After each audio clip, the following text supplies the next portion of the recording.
नमस्ते। कई बार ऐसा होता है, हम सबने महसूस किया होगा कि लोग प्रेम और जिसे वासना या लस्ट कहते हैं, उसमें थोड़ा कंफ्यूज हो जाते हैं। हाँ, बिल्कुल समझ नहीं आता कि ये जो एहसास है ये असल में क्या है। सही। और इसी पर ओशो का एक बड़ा गहरा विचार है। वो कहते हैं प्रेम कोई भावना नहीं, ये तुम्हारा होना है। मतलब ये कोई ऐसी चीज नहीं जो आई और चली गई। बिल्कुल, ये आपके वजूद का, आपके होने का हिस्सा है जी।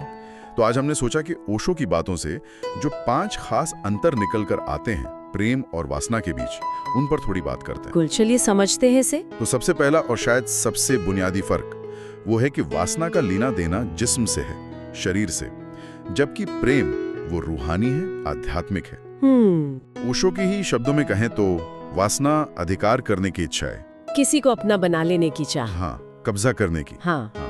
और प्रेम वो साझा करने की इच्छा है, देने की। ये बहुत बहुत साफ फर्क है। वासना जो है वो काफी हद तक शारीरिक तल पर ही काम करती है। अच्छा। जैसे कोई केमिकल रिएक्शन हो शरीर में, हार्मोन्स का खेल, इस तरह से समझ सकते हैं। तेजी से होता होगा शायद। हाँ, अक्सर तेज होता है, लेकिन शायद उतना गहरा नहीं, सतह पर रहता है। और प्रेम, जैसा ओशो इशारा करते हैं, वो इससे कहीं कहीं ज्यादा ऊंची अवस्था है। इसमें दूसरे को हासिल करने का भाव नहीं होता। अच्छा। बल्कि दूसरा इंसान जैसा है उसे वैसे ही स्वीकार करना, उसके होने का, उसके वजूद का एक तरह से जश्न मनाना। तो ये शारीरिक आकर्षण से कहीं आगे की बात है, रूह से जुड़ने वाली बात। बिल्कुल। और ये तो रोजमर्रा की जिंदगी में भी दिखता है ना। कैसे? जैसे कोई रिश्ता अगर सिर्फ फिजिकल अट्रैक्शन पर ही टिका हो तो शायद कुछ वक्त चले। हाँ। पर अक्सर उसमें एक अधूरापन, एक खालीपन सा महसूस हो सकता है बाद में। सही कह रहे हैं। लेकिन जहाँ शारीरिक तालमेल के साथ साथ एक गहरा भावनात्मक जुड़ाव भी हो, एक दूसरे की इज्जत हो, समझ हो, वो रिश्ते ज्यादा मजबूत होते हैं। हाँ, और ज्यादा सुकून देने वाले भी। बिल्कुल। और देखिए, यहाँ एक बात सोचने वाली ये भी है कि ये हमें अपने रिश्तों को परखने का एक नया नजरिया देता है। किस तरह का नजरिया? कि हम सिर्फ बाहरी आकर्षण पर तो नहीं अटके हुए।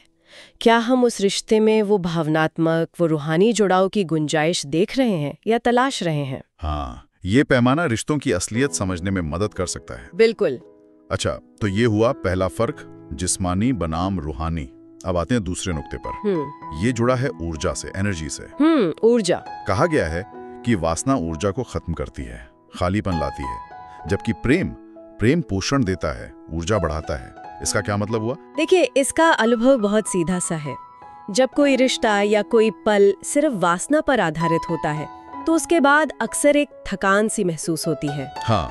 एक खालीपन सा, जैसे कुछ निचोड़ लिया गया हो अंदर से। क्यों होता है ऐसा? क्योंकि उसका फोकस सिर्फ शारीरिक संतुष्टि पर होता है, जो कि है तो तीव्र पर क्षणिक है, वो टिकता नहीं। अच्छा। और इसके बिल्कुल उलट, जहाँ प्रेम होता है वहाँ अनुभव अलग होता है।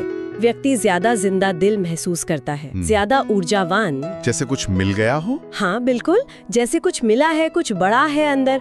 ओशो इसे कहते हैं कि प्रेम आत्मा का भोजन है। आत्मा का भोजन। हाँ, जबकि वासना वो सिर्फ थका देती है। ये ऊर्जा के स्तर पर दिखाता है कि दोनों अनुभव कितने विपरीत हैं। हाँ, ये थकान और खालीपन वाली बात तो शायद कई लोगों ने महसूस की होगी रिश्तों में। बिल्कुल की होगी। और इससे बचने का, या कहिए कि रिश्ते को गहरा बनाने का एक तरीका शायद ये भी है, जैसा सुझाया गया है, कि साथी के साथ सिर्फ जिस्मानी पल ही ना हो, बल्कि भावनात्मक जुड़ाव के लम्हे भी बनाए जाएं।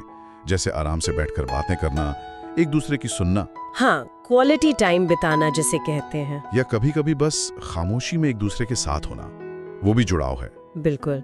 और अगर इस ख्याल को थोड़ा और बड़ा करके देखें ना, तो ये सिर्फ रोमांटिक रिश्तों की बात नहीं है, ये हमारे पूरे जीवन पर लागू होता है। अच्छा, कैसे?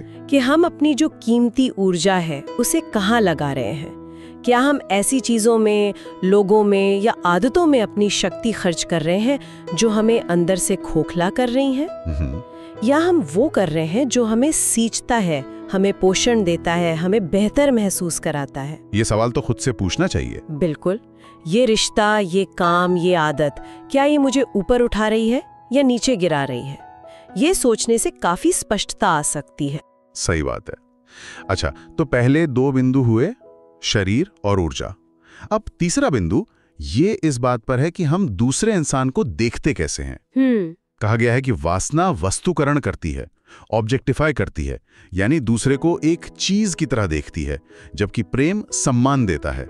ये थोड़ा गहरा है, इसे कैसे समझा जाए? वस्तुकरण या ऑब्जेक्टिफिकेशन का मतलब है कि आप दूसरे इंसान को उसकी भावनाओं, उसके विचारों, उसकी इच्छाओं के साथ एक पूरे व्यक्ति की तरह नहीं देख रहे। तो फिर कैसे देख रहे हैं? सिर्फ अपनी जरूरत पूरी करने का एक साधन, एक ऑब्जेक्ट, बस।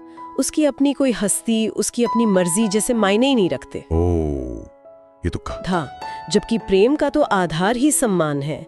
दूसरे व्यक्ति की इज्जत करना, उसकी भावनाओं का ख्याल रखना, उसकी आजादी का सम्मान करना। ओशो के शब्दों में कहें तो प्रेम स्वतंत्रता देता है, वासना आज्ञाकारिता मांगती है। प्रेम आजादी देता है। हाँ, प्रेम कहता है तुम जैसे हो वैसे रहो, मुझे स्वीकार है। वासना कहती है नहीं, मेरे हिसाब से चलो, जैसा मैं चाहता हूँ चाहती हूँ वैसा बनो। और इसका असर तो रिश्तों में बहुत साफ दिखता होगा। बिल्कुल।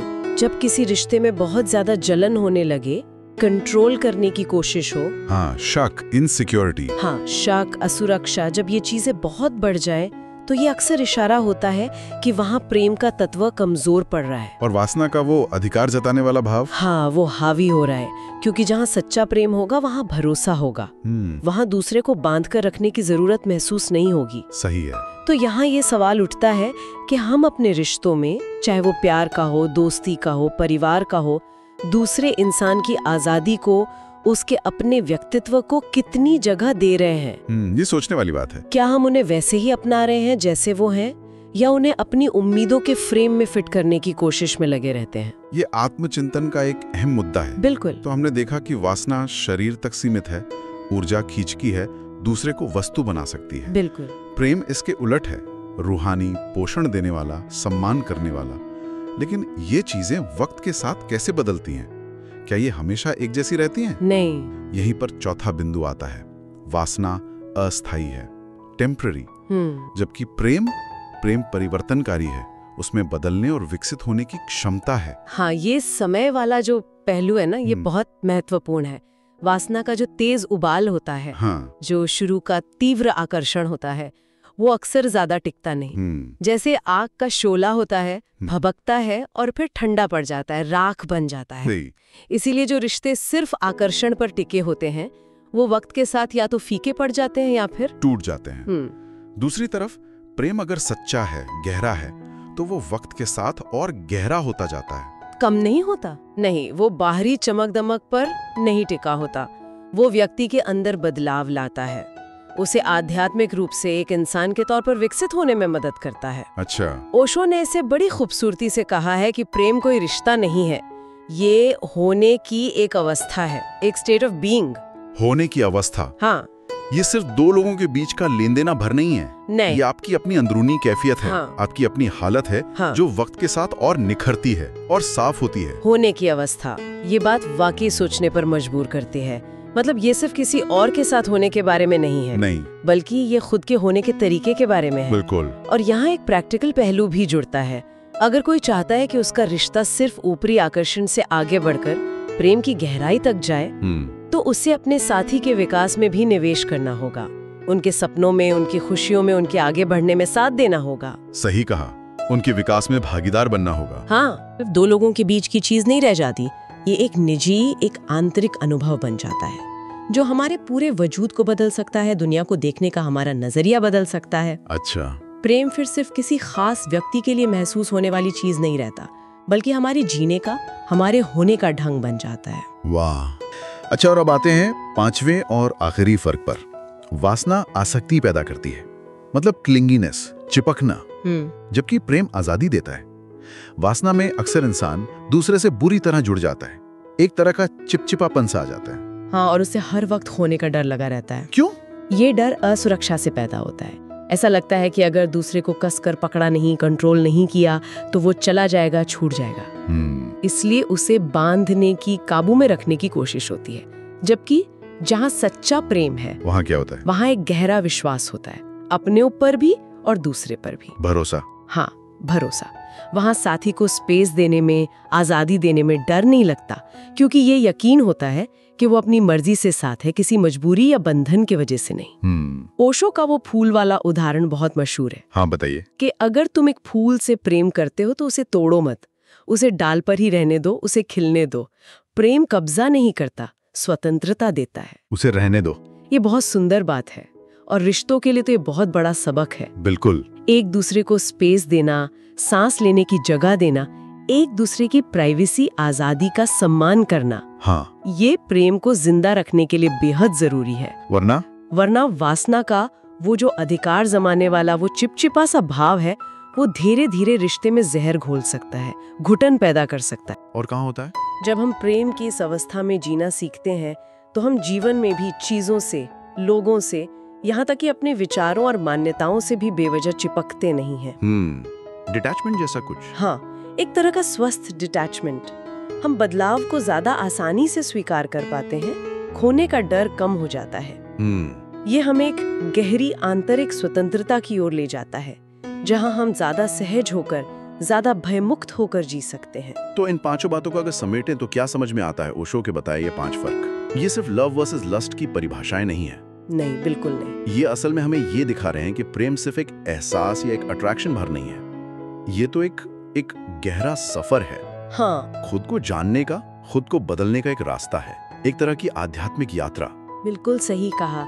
जब कोई वासना की उस खींचतान से, उसके उस खालीपन से ऊपर उठकर प्रेम की इस गहरी समझ को जीने लगता है, हाँ, तो सिर्फ उसके रिश्ते बेहतर नहीं होते, बल्कि उसके पूरे जीवन में, उसके अपने होने के ढंग में एक गहरा बदलाव आने की संभावना खुल जाती है। ये ऊपर का बदलाव नहीं है। नहीं, ये अंदरूनी काया पलट जैसा है, एक ट्रांसफॉर्मेशन।